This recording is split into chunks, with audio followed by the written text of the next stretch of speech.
নিজেদের কর্তৃত্ব, লুটপাট আর দুর্নীতির সুযোগ কমে যাবে বলে বিএনপি নেতা ইশরাক হোসেনকে মেয়রের চেয়ারে বসাচ্ছে না অন্তর্বর্তী সরকার।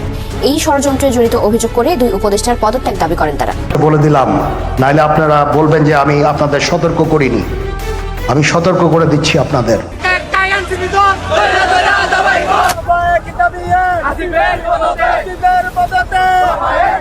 আওয়ামী লীগের রাজনীতি এখন আওয়ামী লীগের টাকায় চলে, বিএনপির রাজনীতি এখন আওয়ামী লীগের টাকায় চলে। যদি বিএনপির লোকরা প্রস্তাব করে একমাত্র, তাহলে প্রস্তাবের তোরে ভেসে বঙ্গোপসাগরে গিয়ে পড়বে। আপনারা যদি নিজেদের মধ্যে ভেদাভেদ ভুলে একসাথে কাজ না করতে পারেন, নিজেরা যদি কাদা ছোড়াছুড়ি করেন, বলে দিলাম, নাইলে আপনারা বলবেন যে আমি আপনাদের সতর্ক করিনি। আমি সতর্ক করে দিচ্ছি আপনাদের।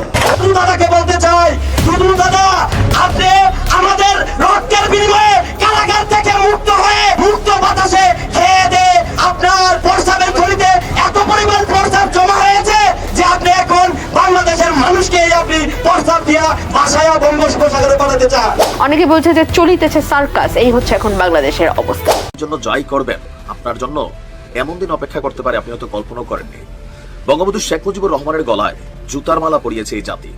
1971-এর যিনি নায়ক, আবার 2024-এর যিনি নায়ক বা যারা নায়ক, তাদের কারুর মাথায় বোতল নিক্ষেপ, আবার কারুর গলায় অলরেডি জুতুর মালা পরিয়ে দিয়েছে এই জাতি। শেখ হাসিনার ছবিতে ডাস্টবিন বানিয়ে আমরা যখন ময়লা নিক্ষেপ করতে দেখেছি, অপরদিকে মাহফুজের ছবি দিয়ে ডাস্টবিন বানিয়েও সেখানেও ময়লা নিক্ষেপ করতে দেখেছি। বড়ই অদ্ভুত এই জাতি। একটা কোল্ড ওয়ার চলছে। উপদেষ্টা আসিফ বনাম বিএনপির যিনি মেয়র আছেন ঢাকা দক্ষিণ সিটি কর্পোরেশনের জনাব ইশরাকের সমর্থকদের মধ্যে। আসিফ বলছে বিএনপি গায়ের জোরে নগর ভবন বন্ধ করে আন্দোলন করছে। ইশরাক বলছে যে গায়ের জোরে না, এটা জনতার দাবি। এখন গায়ের জোর তো আপাতত এই দেশে চলছে। বারবার উপদেষ্টা আসিফ দোহাই দিচ্ছেন আইনের, কিন্তু বিএনপির নেতাকর্মীরা প্রশ্ন করছেন আপনারা তো রাষ্ট্রপতিকে ক্ষমতায় রেখেই ওই আইনের অধীনে এই দেশে এখন বসে আপনারা সরকার চালাচ্ছেন, এগুলো কোন আইনে চলছে? এক ভিন্ন রকম দৃশ্য আমরা দেখছি। আর আফসোস লাগছে যে এত দ্রুত এই আসিফদের গলায় জুতার মালা মানুষ পরাই দিবে, এটা কিন্তু আমরা ভাবি নাই। তবে এই দেশে সবই সম্ভব। যেদিন আমরা বঙ্গবন্ধুর গলায় জুতুর মালা দেখেছি, তখনই বোঝা গেছে যে এই জাতি তাদের হিরোদেরকে কত দ্রুত ভিলেন বানাইতে পারে। দর্শক, ক্ষমতার লড়াই, ক্ষমতার খেলা আমরা যখন দেখছি যে আপনার ডিএনসিসির মেয়র হিসেবে বিএনপি নেতা ইশরাককে দায়িত্ব বুঝিয়ে দিতে আসলে আইনি জটিলতাগুলো কি কি, এখানে বেশ কয়েকটা বক্তব্য আপনার উপদেষ্টা আসিফ তুলে ধরেছেন। কিন্তু বরাবরই প্রশ্ন যে এই দেশে এখন আইন মেনে কি হচ্ছে?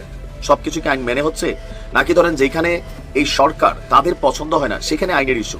যেমন উত্তর সিটি কর্পোরেশনের যিনি মেয়র হয়েছেন, তাকে কোন আইন মেনে প্রশাসক হিসাবে মেয়র না নিয়োগ দেওয়া হয়েছে?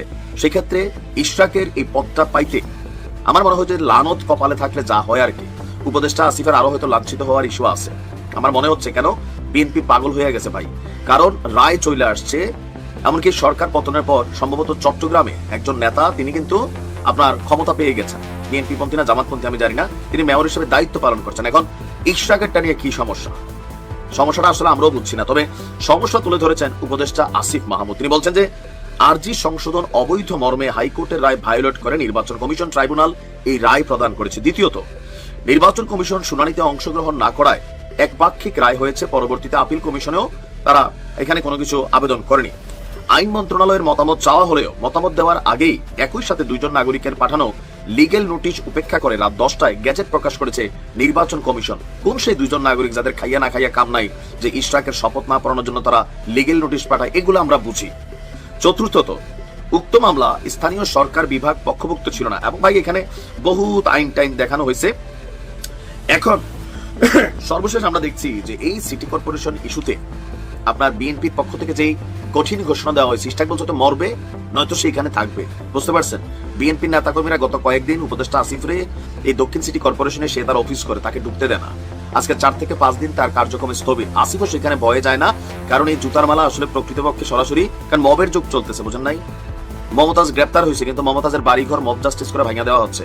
তো এই দেশটা তো আপাতত এরকমই চলতেছে। তো সেখানে উপদেষ্টা আসিফও টেনশনে আছে। ওইদিকে হাসনাতও বলতেছে ভাই প্লিজ আসিফরে আপনারা ভুল বুঝেন না, আসিফরে ভুল বুঝেন না। কেন?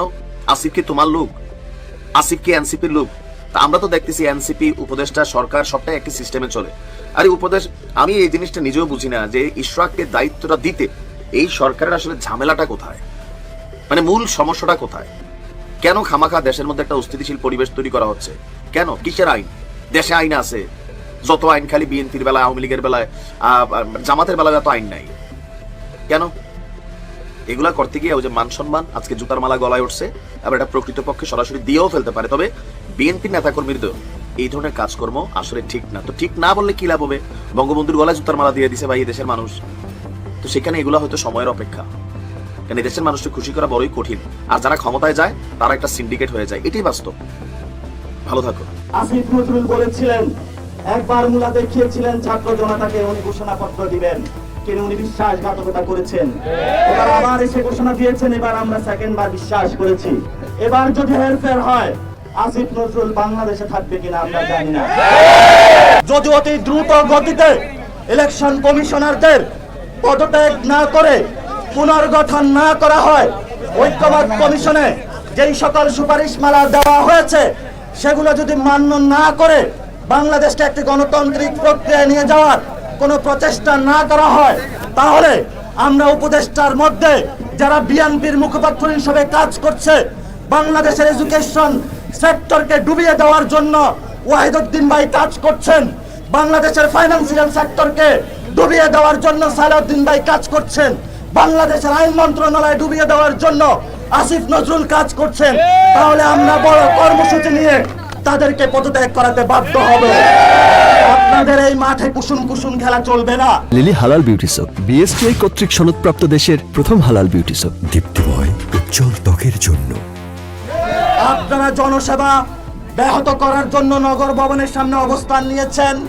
আজকে পুরো ঢাকা অবরুদ্ধ, জনগণের নাবিশ্বাস উঠেছে। ইলেকশন এখনো হয় নাই, তার আগেই তো জোর জবরদস্তি দখল শুরু করেছেন। ইলেকশন হলে তো আপনারা দেখা যাচ্ছে হাসিনার চেয়ে বড় ফেসিস হিসাবে আবির্ভূত হবে। আমরা ছাত্র জনতা থেকে বলতে চাই, আমাদের গণ অভ্যুত্থানের যে রক্ত জাগরণ হয়েছিল তা এখনো সজাগ আছে। আমাদের আহত ভাইরা এখনো হসপিটালে আছে, শহীদ ভাইরা এখনো কাতরাচ্ছে। তাদেরকে মারিয়ে যারা শহীদ ফ্যামিলি রয়েছে, তাদের ফ্যামিলি এখনো ঘুরে ঘুরে বিভিন্ন কবরস্থানে তাদের লাশগুলো খুঁজছে।